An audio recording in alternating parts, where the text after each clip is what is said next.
Start कर रहे हैं चैप्टर 3 के क्वेश्चंस के साथ arbitration. Gungun, first question, am I never to hear the truth, no my lord, merely the evidence. ये जो है कौन से जुडिशियल सिस्टम की बात कर रहा है? ये इंक्विजिटोरियल, सिविल, एडवर्सरियल या कॉमन लॉ? गुनगुन बताओ। First question, am I never to hear the truth, no my lord, merely the evidence denotes what type of judicial system? ठीक है, फर्स्ट का एडवर्सरियल है। सेकेंड क्वेश्चन है, Alex was a judge in a system where he was also expected to take part in investigation. The lawyers of the system provide evidence on the direction of Alex, identify the system, its advantages and disadvantages. Vani, inquisitorial, इसका answer page number 87 88 NCERT पे है। Third question same as question number 1 है, am I never to hear the truth. ये line आपको paper में आने के बहुत चांसेस हैं, बोर्ड में बहुत बार आया है। ये इसका आंसर आपको पेज 88 87 दोनों पे मिल जाएगा। इसमें एडवांटेजेस और डिसएडवांटेजेस दोनों लिखने हैं। देन फोर्थ क्वेश्चन अभिदीप, नहीं फोर्थ क्वेश्चन भी same as question 3।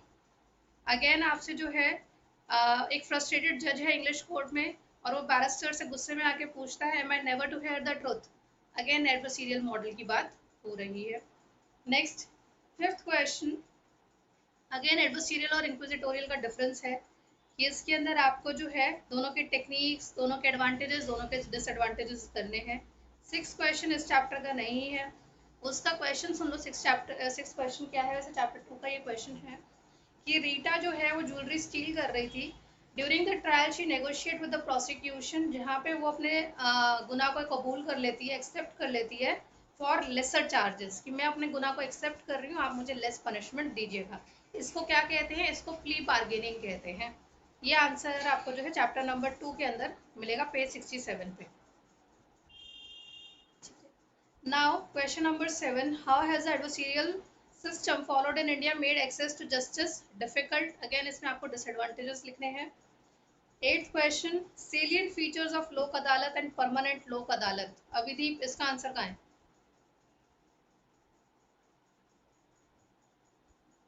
Question number 8. Salient features of लोक अदालत and permanent लोक अदालत.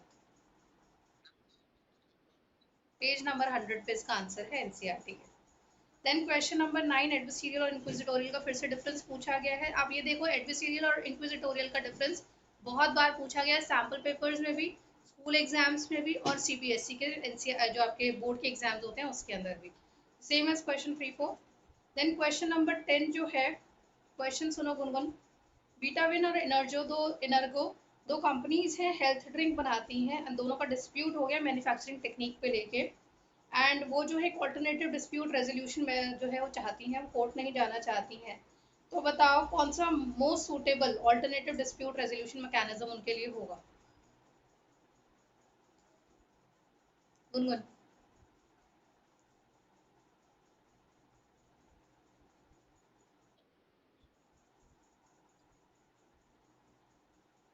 कॉर्पोरेट्स की लड़ाई है।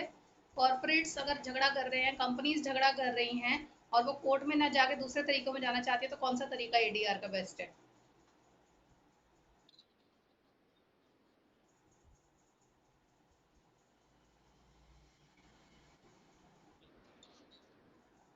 Arbitration, page number 91। Arbitration, company की लड़ाई आर्बिट्रेशन, पड़ोसियों की लड़ाई मीडिएशन।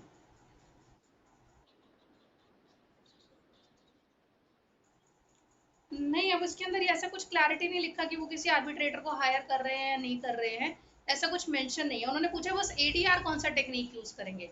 अब उस टेक्निक के अंदर कौन सा टाइप यूज करेंगे वो नहीं पूछा उन्होंने। तो इसमें आप अडॉक वगैरह अभी नहीं बोलोगे। अगर वो पूछते कि एडीआर की कौन सी टेक्निक का कौन सा टाइप यूज करेंगे, तो फिर आप कहते हैं एडहॉक है या कौन सा है। ठीक है, ऐसा कुछ मेंशन नहीं है। देन क्वेश्चन नंबर 11, वानी, who is an ombudsman? Identify the ombudsman in India that brings members of parliament, union minister and even prime minister in its purview. Ombudsman कौन होता है, उसकी डेफिनेशन, और हिंदुस्तान में कौन सा ओम्बड्समैन है जो नेताओं के ऊपर केस कर सकता है?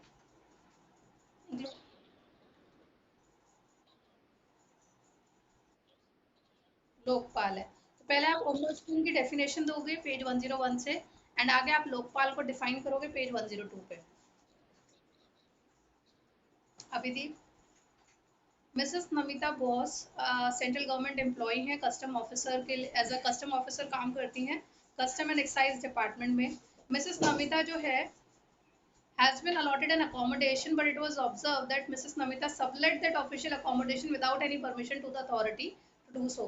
तो मिसेस नमिता एक सेंट्रल गवर्नमेंट एम्प्लॉय हैं, उनको रहने के लिए सरकार ने जगह दी, उन्होंने बिना सरकार को बताए वो जगह जो है आगे सबलेट कर दी, उनके ऊपर बहुत हैवी पेनल्टी लगी for such illegal act.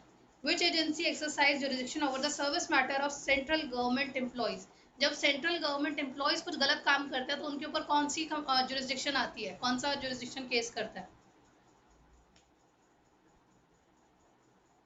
Central government employees पे केस करना हो तो हाँ, कौन से ट्रिब्यूनल में जाएगा इसका? सेंट्रल गवर्नमेंट कैट में जाएगा, पेज नंबर 95 कैट CAT। ठीक है। सेकेंड पार्ट इसी क्वेश्चन का, explain the significance of such agency in supplementing the role of courts of adjudication of service dispute. इसमें उसके 3 बेनिफिट्स लिखने हैं, पेज 95 पे ही आपको ट्रिब्यूनल्स के बेनिफिट मिल जाएंगे। Can an appeal be made against the order of such agency? If yes where. तो हाँ, अगर आप कैट के या फिर जो ADR ये अलग से ट्रिब्यूनल्स हैं उनसे साटे। ठीक है, तो आपका क्वेश्चन ये है कि अगर आप उस ट्रिब्यूनल के डिसीजन से खुश नहीं हो, क्या आप अपील कर सकते हो, आगे प्ली कहीं कर सकते हो? तो हाँ, आप हाई कोर्ट में जा सकते हो। उसका आंसर भी आपका पेज नंबर 95 सेकेंड पैराग्राफ में लिखा हुआ है। नेक्स्ट क्वेश्चन, ADR सिस्टम, उसके बेनिफिट उसके जो है वो लिखने हैं। ADR के क्या क्या बेनिफिट्स हैं? ये किसका, कौन आंसर देगा इसका? गुनगुन, ADR के बेनिफिट्स बताओ, कौन से पेज पे है ADR के बेनिफिट?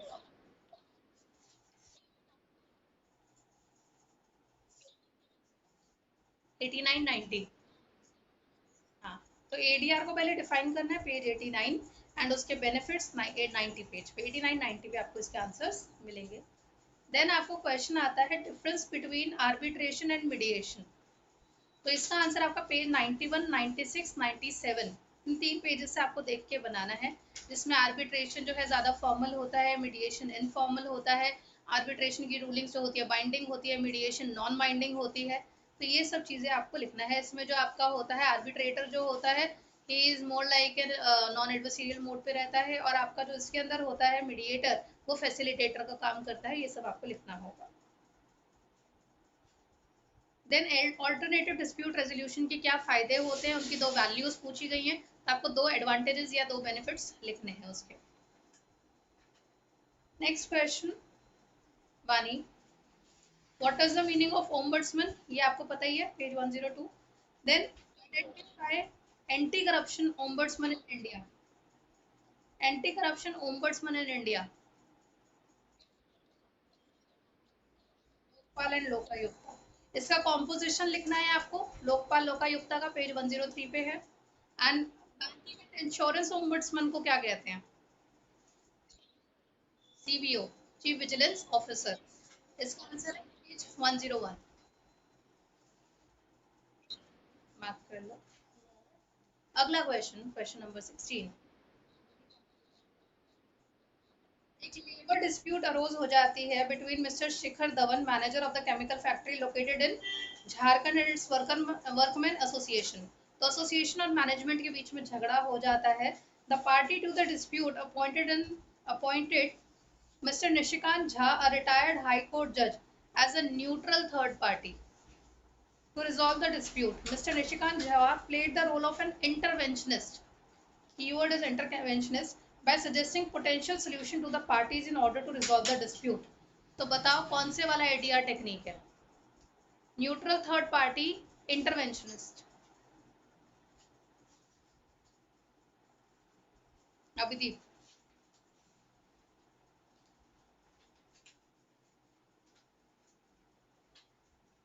अभिदीप जल्दी जल्दी।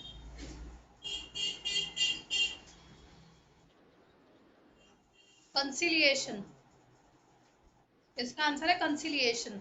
जब दो पार्टीज का झगड़ा हो और आप न्यूट्रल जज को अपॉइंट कर रहे हो जो कि इंटरवेंशनिस्ट का रोल निभाएगा और खुद से सॉल्यूशंस देगा, उसे कंसिलिएशन कहते हैं। Page number 99। Gungun, matrimonial dispute हो गया साहिल कुमार और मिसेस अनुष्का कुमार के बीच में, हस्बैंड वाइफ का झगड़ा है। They both approached an institution for the settlement of their dispute. Even their case was already pending in the regular court. The institution does not follow strict application of procedural law, and decision of this institution was binding on the parties to the dispute. The decision here is binding. कौन सा होगा गुनगुन? जब आपको अपने झगड़े का solution binding वे में करवाना हो, उसका आंसर बाइंडिंग होना चाहिए, जो भी उसकी जजमेंट हो।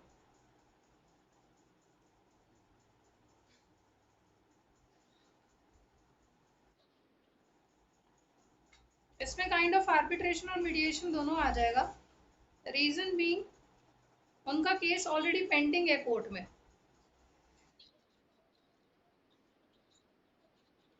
मीडिएशन होना चाहिए। Mediation with arbitration, mediation with arbitration है ये, मेन चीज मीडिएशन ही है। मीडिएशन विद आर्बिट्रेशन, आर्बिट्रेशन के अंदर कोर्ट केस पेंडिंग नहीं होता। आर्बिट्रेशन में क्लियर होता है कि आप पहले आर्बिट्रेशन से ही सुलझाओगे, इफ नॉट सैटिस्फाइड देन आप आओ। ठीक है। Mediation can be triggered in 3 ways: pre litigation, during litigation and post litigation. ठीक है। तो आपका जो है मीडिएशन के 3 वेज हैं, तो कोर्ट में अगर केस चल भी रहा है तो भी आप मीडिएशन की तरफ मूव कर सकते हो। ठीक है। तो अगर कोर्ट में केस पेंडिंग है और आप बाहर सेटलमेंट कर रहे हो, दैट मीन्स आप आर्बिट्रेशन नहीं कर रहे हो, क्योंकि आर्बिट्रेशन के अंदर क्लियरली जज बोल देता है कि बाहर का मामला बाहर सो जाओ, मेरे पास नहीं आएगा। पर मीडिएशन में आपका मामला चल रहा है, केस चल रहा है, बट आप डिसाइड करते हो कि हम बाहर ही सॉल्व कर रहे हैं, तो दैट इज मीडिएशन। मीडिएशन के अंदर क्योंकि हाँ,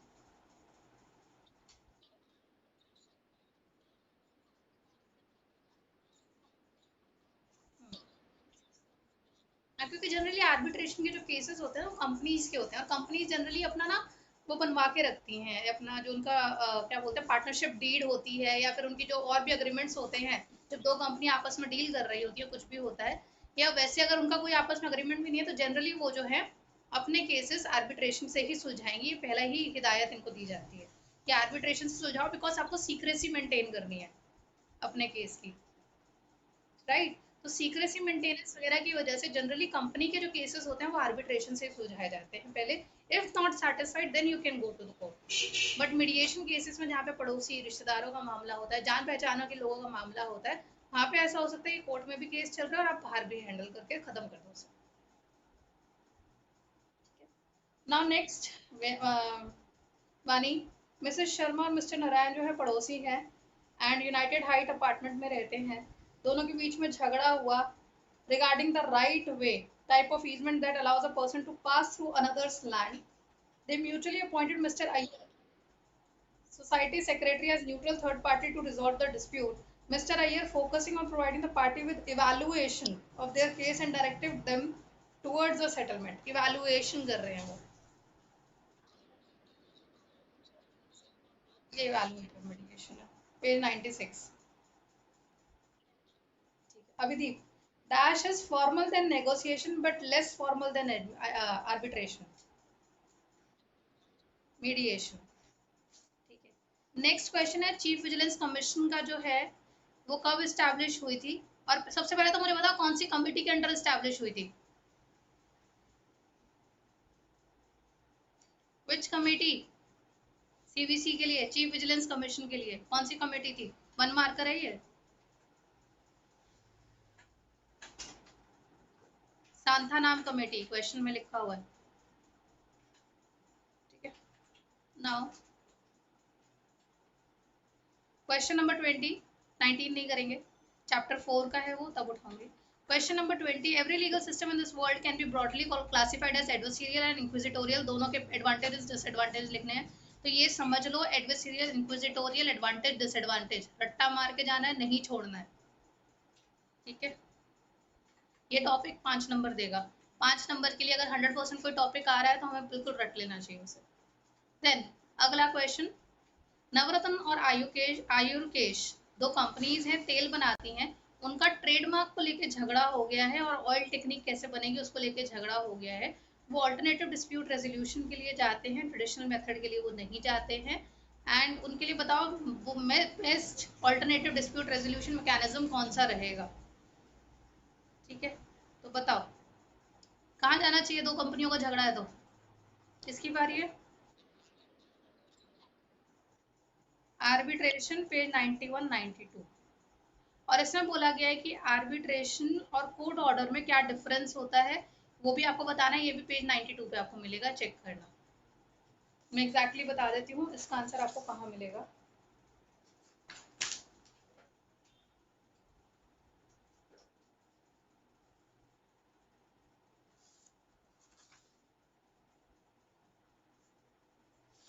Adversarial alternative dispute resolution।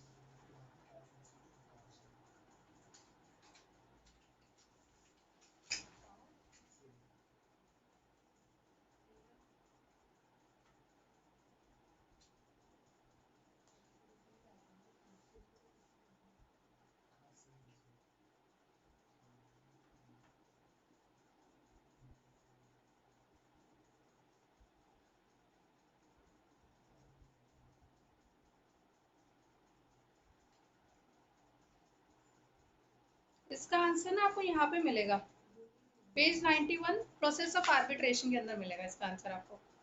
हाँ, चेक करिएगा। Next question.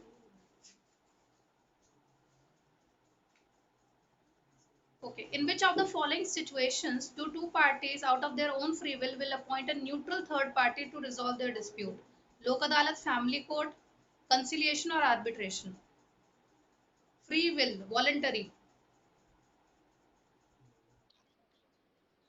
कंसिलिएशन। अपनी इच्छा से, जहाँ वॉलंटरी वर्ड आ गया वहाँ conciliation. It could be mediation, अगर मीडिएशन का ऑप्शन होता तो।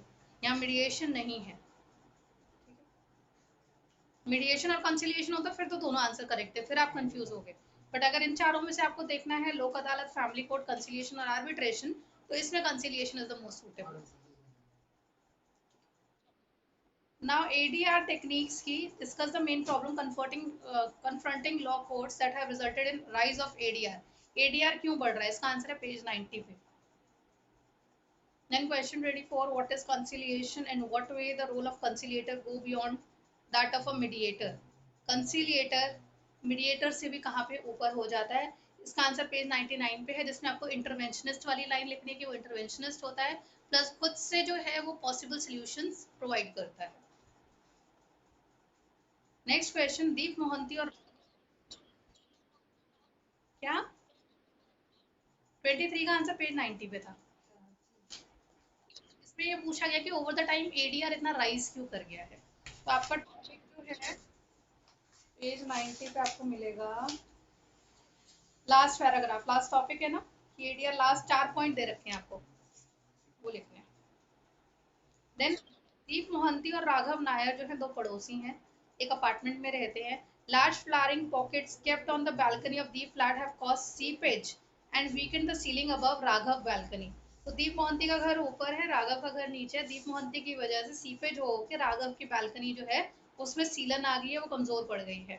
तो जो राघव है वो कहता है दीप को कि तुम अपने प्लांट्स हटाओ, और इसकी वजह से एक डिस्प्यूट दोनों में राइज हो गया है। बताओ कौन सी एडीआर टेक्निक बेस्ट सूटेबल रहेगी उनके लिए। Mediation, page 97 98। तो अब आपको समझ में आ रहा है केस स्टडी टाइप क्वेश्चंस कैसे दे रहे हैं इस चैप्टर से। क्लैरिटी काइंड ऑफ क्वेश्चंस, और क्वेश्चन के अंदर ही आंसर कैसे निकलता है वो भी समझ में आ रहा है। ठीक है, तो 11th का लीगल स्टडीज 12th की लीगल स्टडीज से बहुत डिफरेंट है। उनका आपस में आपको इतना रिलेशन नहीं दिखेगा, कम दिखेगा बहुत ज़्यादा। और यहाँ पे आपकी एप्लीकेशन बहुत स्ट्रांग होनी चाहिए 12th की लीगल स्टडीज में। सारी केस स्टडीज के ऊपर बेस्ड क्वेश्चन होंगे। अभी मैं आपसे अगर आज टाइम मिलता नहीं तो नेक्स्ट क्लास में आपको इस साल के भी क्वेश्चंस आपके साथ डिस्कस करूंगी। नेक्स्ट क्वेश्चन है, Ankit care company limited has had a dispute with Bharat electric, a government owned company, over payment of dues. The law prescribed that in such dispute recourse must be taken to arbitration. Identify the arbitration type of arbitration। Now अब इसके अंदर जो है हमें ये नहीं बताया हुआ है कि ये आर्बिट्रेशन इंडियन है कि बाहर की है, तो हम इसको इंडियन एज्यूम करेंगे सबसे पहले। दूसरा ये नहीं बताया गया कि इसका जजमेंट कहाँ आएगा और इसका इफेक्ट कहाँ आएगा, क्या ये किसी एक्ट के अंदर आएगा कि नहीं आएगा। तो इसके लिए बताओ कौन सा आर्बिट्रेशन बेस्ट है, इंटरनेशनल, डोमेस्टिक, फॉरेन या स्टैट्यूटरी। डोमेस्टिक। ठीक है। वानी गुनगुन ये समझ में आया नहीं आया?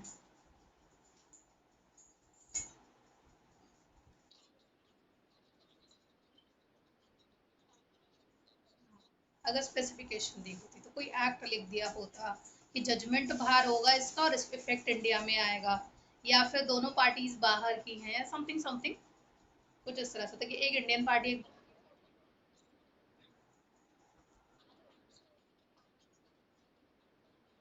एक मानेंगे, और अगर आपका बाहर के तो उनको स्पेसिफिकली मेंशन करना होगा ये बाहर की कंपनी।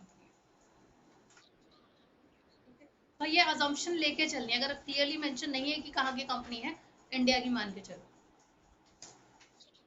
ठीक है। Now 27th question. Mudit was appointed as a neutral judge between Aditya and Sheetal, two disputing party. मुदित का जो रोल है वो फैसिलिटेटर का है, इंटरवेंशनिस्ट नहीं है, फैसिलिटेटर है। बताओ कौन सा टाइप ऑफ मीडिएशन की बात करो तो मैं आंसर ही बोल रही हूँ, मीडिएशन आंसर है इसका। फैसिलिटेटर जो होता है वो मीडिएटर होता है। ठीक है। ये मैंने क्वेश्चन 28 में मोस्ट सूटेड मोटिव लिखा हुआ है, गलत है, वोटिव होगा या कुछ और होगा, आई डोंट नो। तो आपको बेस्ट सजेस्टेड वो देना है, एडीआर टेक्निक बतानी है क्वेश्चन 28 में। नकुल और शालिनी की एक दूसरे से शादी हुई थी, पर उनका कंपैटिबिलिटी इशू हो गया और वो साथ में नहीं रहना चाहते हैं और वो अलग होना चाहते हैं। तो बताओ उनके लिए बेस्ट एडीआर टेक्निक कौन सी है? Just orangey and tangy Maggi, दो कंपनीज हैं, सॉफ्ट ड्रिंक बनाती हैं और उनका जो है ट्रेडमार्क को लेके झगड़ा हो गया, कहाँ जाएंगे? Arbitration page 96। ओम्बड्समैन की definition page 101। Mehul aggrieved by the policy of PBFC Bank, a private bank, wants redressal of his complaints without resort to litigation.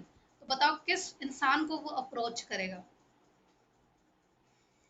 एक इंसान बैंकिंग की वजह से सेटिस्फाइड नहीं है, जिस बैंक से वो डील कर रहा है उस बैंकिंग की वर्किंग से सेटिस्फाइड नहीं है, किसको अप्रोच करेगा?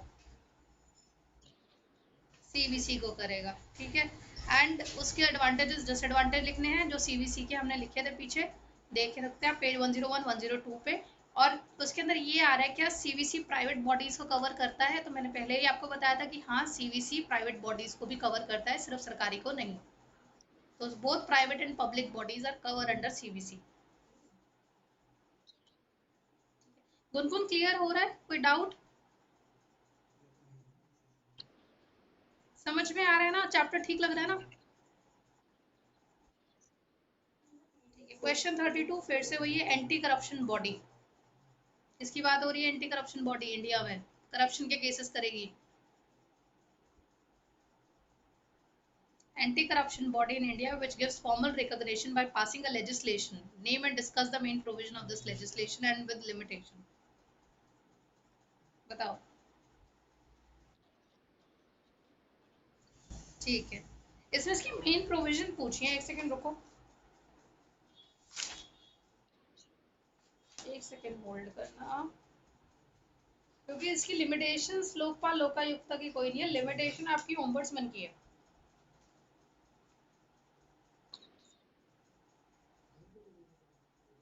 करप्शन वर्ड दिख रहा है तुम्हें पेज नंबर 101 में, देखो।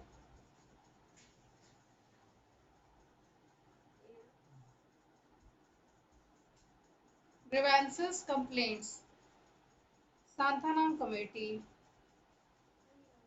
इसके लिए कोई लेजिस्लेशन तो पास नहीं हुआ है।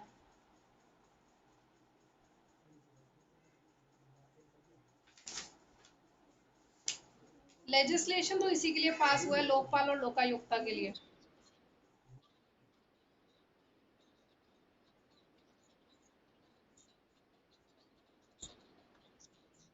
हाँ।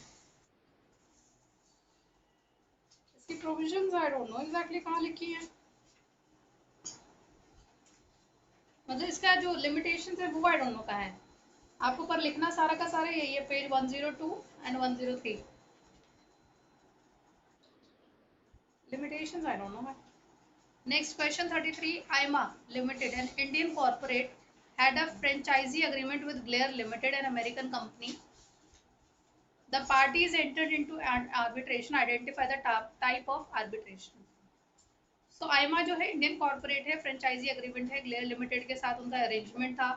और ये जो है ये अमेरिकन कंपनी है ग्लेयर लिमिटेड, और आईमा एक इंडियन कंपनी है। दोनों जो है आर्बिट्रेशन के लिए गई है, दोनों का कोई झगड़ा है किसी बात का लेके। तो बताओ उनकी आर्बिट्रेशन कौन सी टाइप की आर्बिट्रेशन है, स्टैट्यूटरी, डोमेस्टिक, फॉरेन या international? Foreign.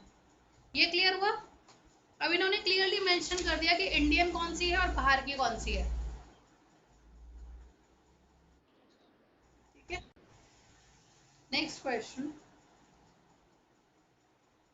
Suggest and define the most suitable form of ADR to solve the case. Namit और वैशाली, उनका contract था selling and buying rice. After 3 months, both had a dispute which they want to get into a procedural technical, which they wanted to solve without getting into procedural technicalities and a non-binding judgment. कौन सा होगा?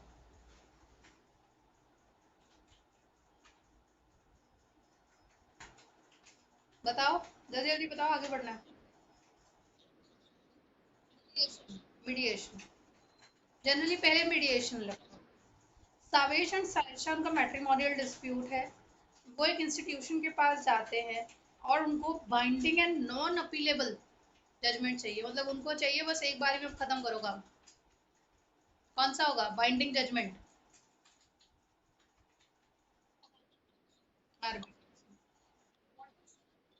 Mediation नहीं होगा। उन्होंने पहले ही बोल दिया हमें बाइंडिंग चाहिए, हमें किसी और तरीके से करना ही नहीं है, हम कहीं और जा ही नहीं रहे। What is mediation, how can it be triggered? 95 to 98 page पे इसका आंसर है ना। इसके अंदर टाइप ऑफ मीडिएशन पूछिए, क्वेश्चन का आंसर देना मुझे। Mediation is focused on supporting empowerment and recognition shifts by allowing the encouraging deliberation, decision making and perspective taking. कौन सी टाइप ऑफ मीडिएशन के अंदर recognition shifts, encouraging deliberation, decision making and perspective taking चारों चीजें होती हैं? Keyword mark करवाए थे मैंने, जल्दी से बताओ कौन बताएगा। क्वेश्चन 35। कौन सी टाइप की मीडिएशन के अंदर जो मीडिएटर होता है वो साइड टेकिंग करता है, पर्सपेक्टिव टेकिंग करता है? Transformative mediation. Next question.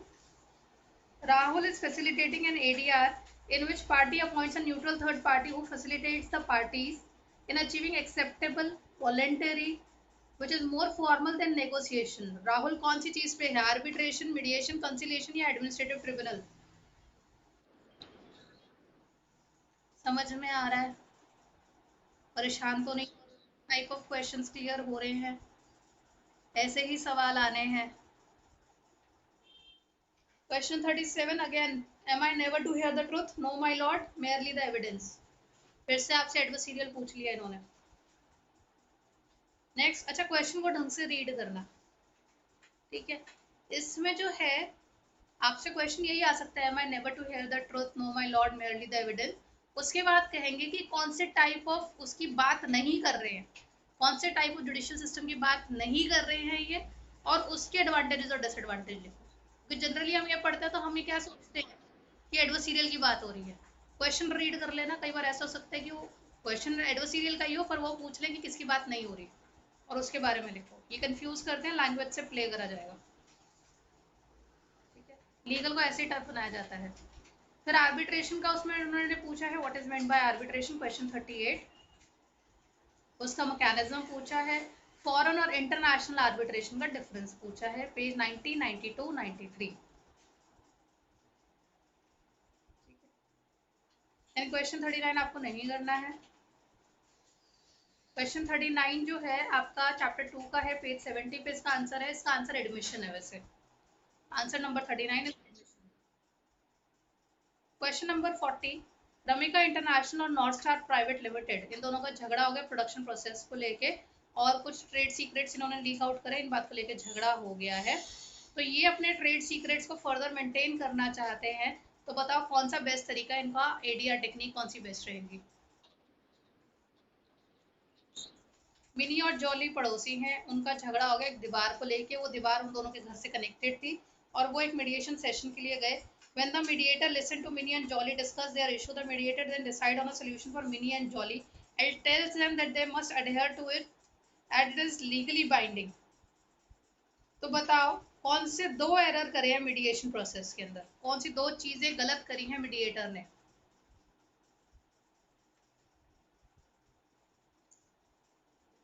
Mediator के पास मिनी जॉली गए, मीडिएटर ने उनकी बात सुनी, डिस्कस करा, फिर उसने सोल्यूशन दिया और बोला कि अब ये बाइंडिंग हो गया तुम पे, तुम इसको चेंज नहीं कर सकते। तो बताओ मीडिएटर ने यहाँ पे क्या क्या गड़बड़ कर दी, दो गड़बड़े बतानी है, 2 मार्क्स। बाइंडिंग नहीं होता, दूसरा क्या मीडिएटर खुद से सोल्यूशन दे रहा होता नॉर्मल केस में, मीडिएटर ना तो खुद से सोल्यूशन देगा जब तक बहुत स्पेसिफिक ना हो, दूसरा मीडिएटर की बात बाइंडिंग नहीं होगी। साहिर और गुंजन मैट्रिमोनियल डिस्प्यूट है, लिटिगेशन के लिए गए, अपना सॉरी ये जो है लिटिगेशन के लिए गए as a mode of dispute resolution, however the procedure turn out to be very lengthy.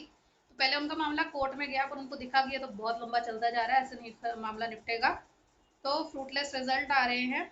तो वो एडीआर टेक्निक अपनाना चाहते हैं, तो बताओ एडीआर टेक्निक के क्या फायदे होंगे।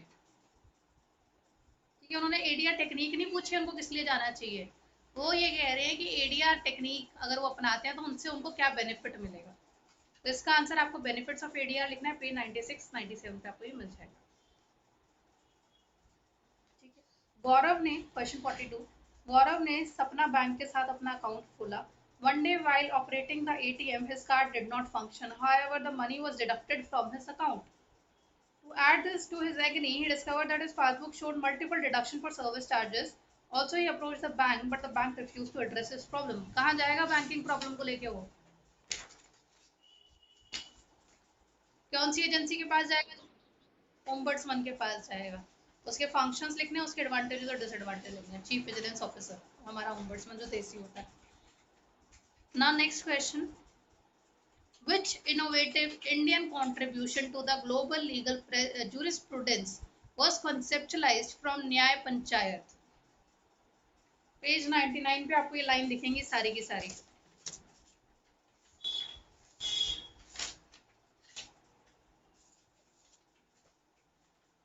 दिख रहा है, ये मुझे जूरिस्प्रूडेंस वाली लाइन ढूंढने दो, पता चला मैं तुम्हें तो बता दी, खुद नहीं मिल रही है। लोक अदालत तो है, हाँ, लोक अदालत की स्टार्टिंग की लाइन ही है, the concept of Lok Adalat is an innovative Indian contribution to the global legal jurisprudence. मिल गया। तो इसमें आपको उसका कॉम्पोजिशन लिखना है, देन उसके बेनिफिट्स लिखने हैं, पेज 99 100 पे आपको मिल जाएगा। ठीक है, 2-3 क्वेश्चन और करती हूँ। नेक्स्ट क्वेश्चन है, adversarial dispute resolution model, the knowledge and experience of जज is not fully utilised, justify the above statement. इसके अंदर आपको जो है डिसएडवांटेजेस लिखने हैं एडवर्सरियल के। Question number 43, disadvantages. Then question number 4, mediation कैसे ट्रिगर हो सकती है, how can mediation be entered into, वो सब आपको लिखना है, पहले भी हो चुका है ट्रिगर्ड वाला। Then A part, the type of mediation that is focused, आपको टाइप ऑफ मीडिएशन बतानी है, the type of mediation that is focused on providing the party with an evaluation of their case and directing them to settle toward settlement. कौन सी type की mediation होती है, evaluative, English बोल रहे हो जी, ना पाया। Okay, B. The mediator acts as guardian of the process, not the content or the outcome. ये शब्द देखो कहाँ लिखे हैं, the mediator acts as a guardian of the process, not the content nor the outcome.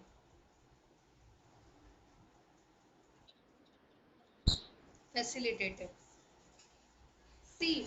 The mediation practice that is focused on supporting empowerment and recognition shift by encouraging deliberation, decision making and perspective taking. ये पहले भी हो गया है, transformative.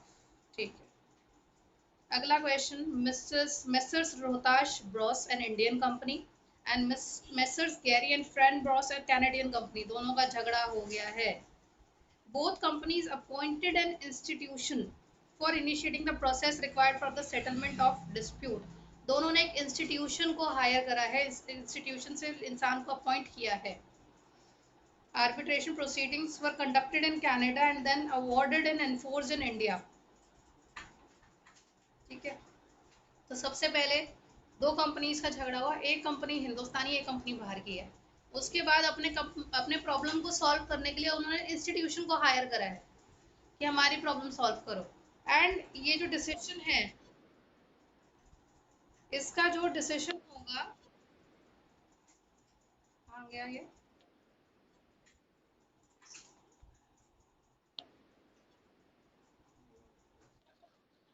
ठीक है। तो इन दोनों का जो झगड़ा हुआ है, ये जो है दोनों, एक इंडियन कंपनी एक बाहर की कंपनी है, अपने झगड़े को सॉल्व करने के लिए इन्होंने इंस्टीट्यूशन की मदद ली है। एंड जो आर्बिट्रेशन होगा वो होगा कनाडा में, बट उसका जो इफेक्ट आएगा वो इंडिया में आएगा। टू टाइप ऑफ आर्बिट्रेशन बताओ।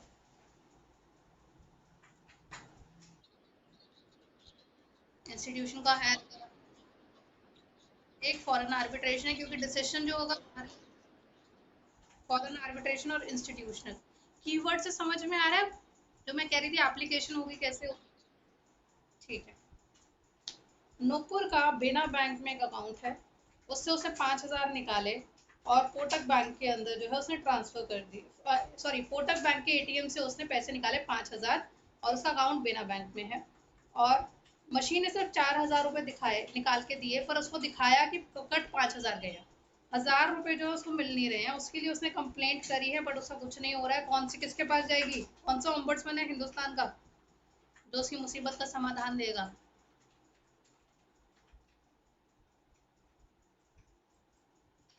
बैंक की प्रॉब्लम है, ओम्बड्समैन हिंदुस्तानी कौन सा होगा?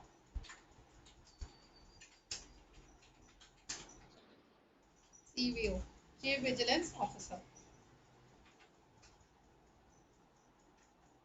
ठीक है,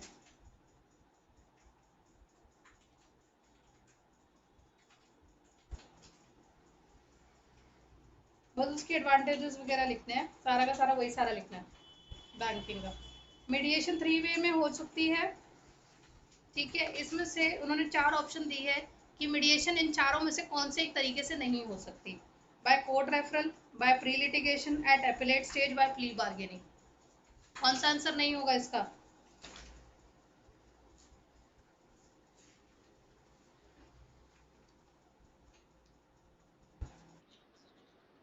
प्री बार्गेनिंग। अब हमने आज जो है 47 क्वेश्चंस कर लिए हैं। इसके टोटल 75 क्वेश्चन और 2-3 क्वेश्चन इस साल वाले भी हैं जो मैंने ऐड नहीं करे, वो मैं आपको दूंगी। ठीक है, तो आपने अब ये कंप्लीट करना है। हाँ जी,